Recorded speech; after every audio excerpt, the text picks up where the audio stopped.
find fault, and then to hammer on that fault, and then to repeat that fault, and then to say out loud again that fault, and to kind of undermine self and undermine others because of the fault. We kind of have forgotten the reason why it is good to evaluate things, because the ultimate aim to evaluate things and spot maybe certain areas of weaknesses is to encourage the correction of that, so that there can be a better end result and harmonious progress of things.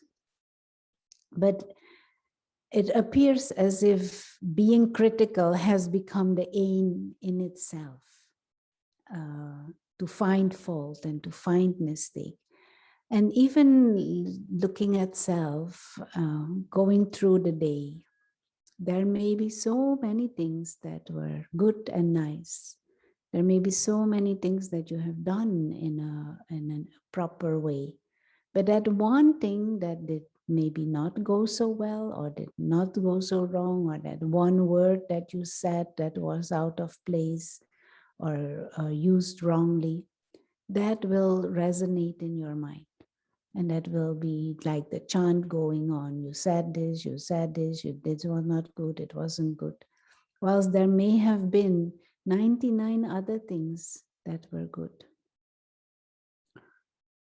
Now, to understand the psychology behind all of this, if we want to bring out best in ourselves, in others, in a team, in a community, in a group, the way to do that is to create an environment of love, an environment of learning, an environment of encouragement, an environment of safety and security. And we don't do that if we constantly pinpoint on errors, if we constantly are criticizing for self or for others. It doesn't help. Actually, that brings out anxiety, it brings out stress, it brings out fear, it brings out competition, it brings out manipulation and conniving. It brings out the worst. And so, of course, corrections are useful, needed sometimes, and valuable, but it has to be within an environment of love, within an environment of acceptance and appreciation, within an environment where everyone feels belonging and feels that we're striving for the benefit of all. And in that type of environment, one can say certain things, one can pinpoint certain things, because then it is understood, it is for the benefit of all. And at this time, it is essential that we drop this critic. Now, to understand the deeper dynamics behind this, that within us, there are these two sides. There is this, you could say, the higher nature, or you could symbolize it with using the word angel. There is a little angel within us. And there is this ego side within us, this demon, this ignorance within us, the lower tendencies. And it is this little demon that always wants to find fault with everybody and everything, and even with self, undermining the angelic within, or the angelic within others.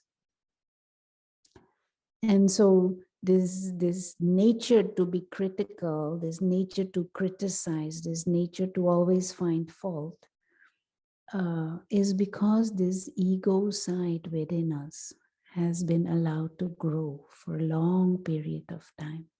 And just being critical and criticizing itself nurtures that lower nature within us. And so to drop that, to drop this ego, because in essence, criticizing means you feel better. you feel right and authority to tell off someone else off, or to undermine certain encouraging and with learning structures that are there.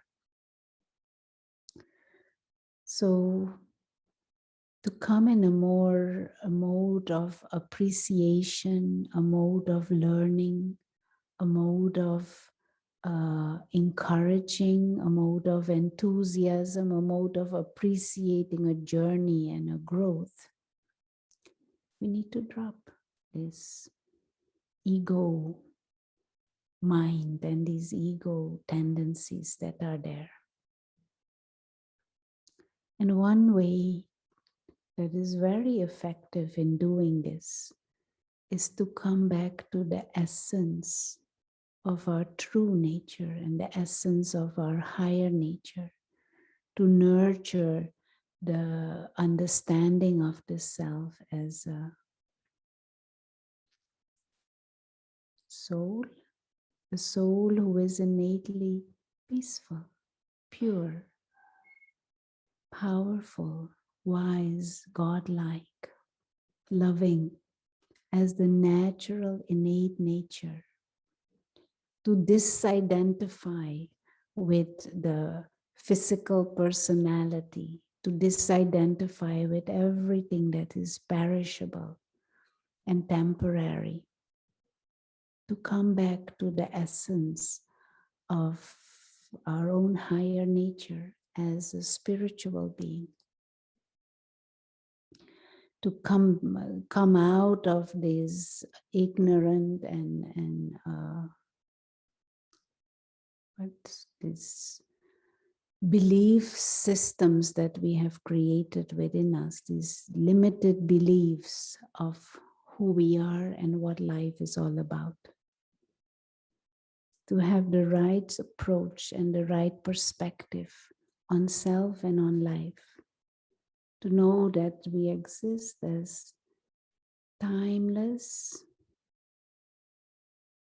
imperishable, benevolent spiritual beings who have come in this physical world as guests to play a part, to play the game.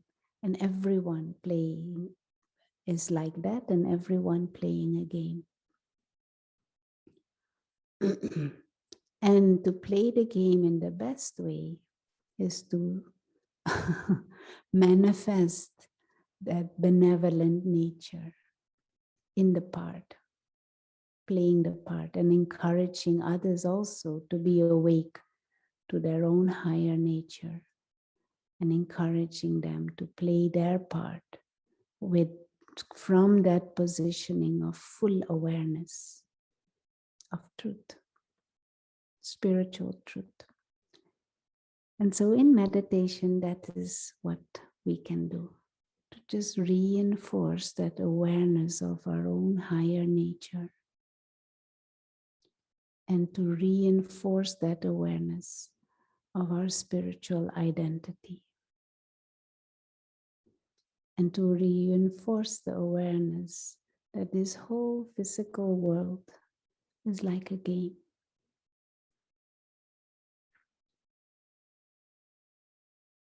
So let's take a few moments.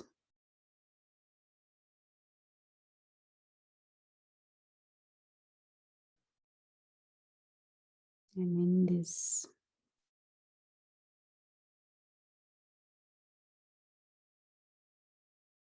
use the power of discernment.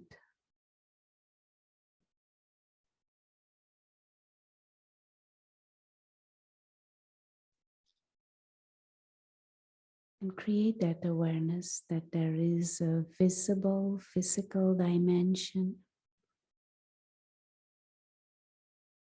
and there is an invisible, non-physical dimension.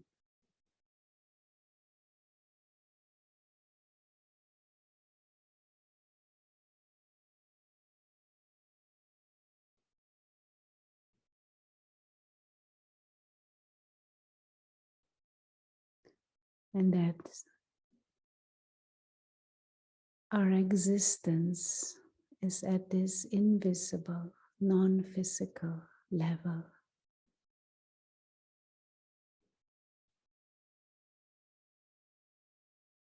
The real self is this timeless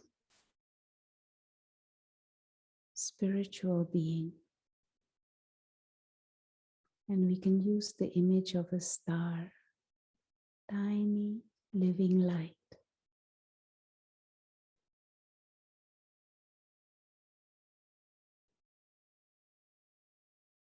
Who needs nothing to exist.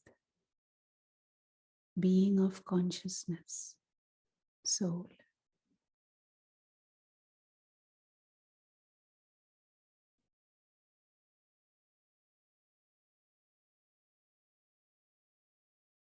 Imperishable being, benevolent, innocent, an observer of the world of matter,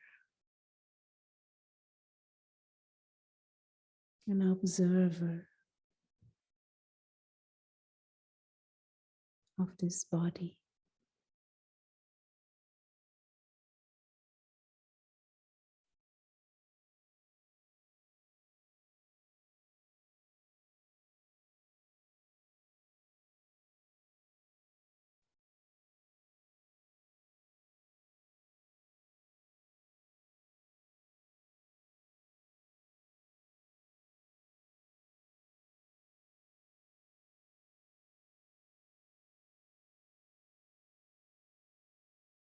And just hold for some few minutes, a few moments in the mind, just this image of this tiny living star, a pure, benevolent, innocent being of light.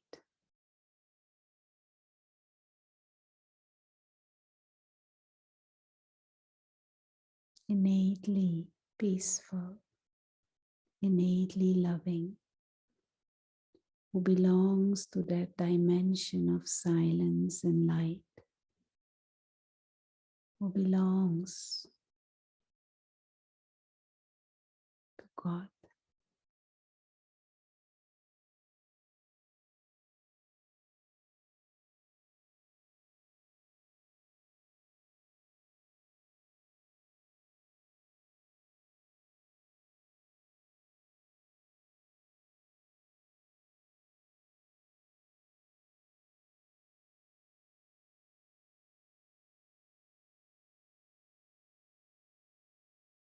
And this living light enters the world of matter, approaches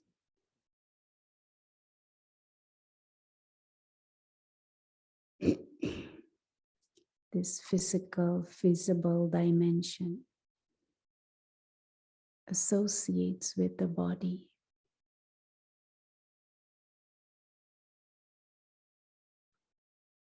to play the game. And the best way to play the game is to have auspicious thoughts and auspicious feelings and auspicious wishes for all.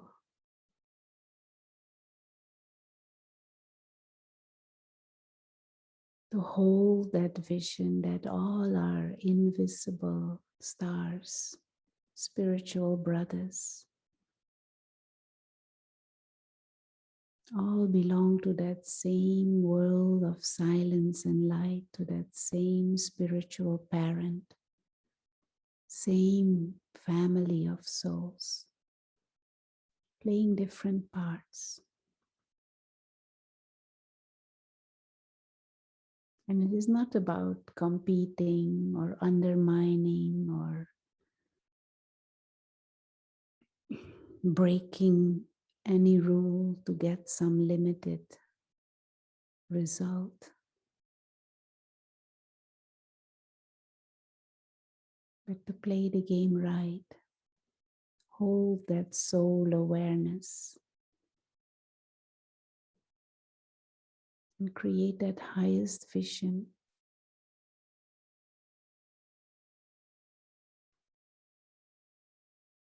And have highest hopes, auspicious thoughts, and feelings of benevolence for everyone.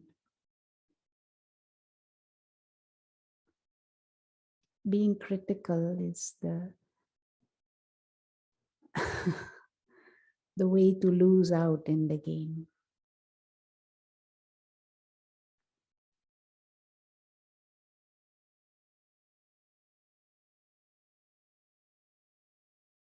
That is the ego mind that constantly criticizes.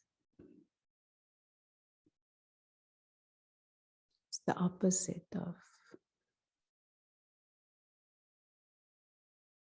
benevolence, opposite of auspicious thoughts. It is like cursing.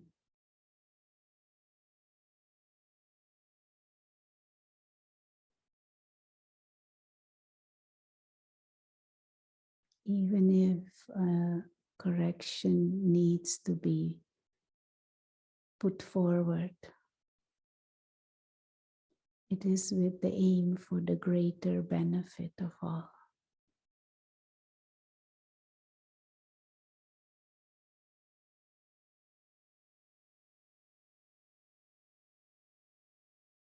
More one is in touch with this soul conscious state, this waking reality. More one is aware of the and operating from that highest awareness, soul awareness.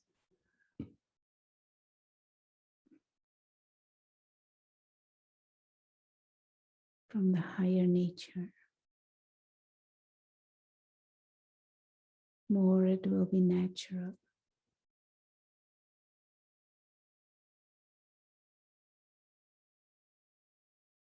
To speak sweetly, speak less, speak respectfully, and with encouragement.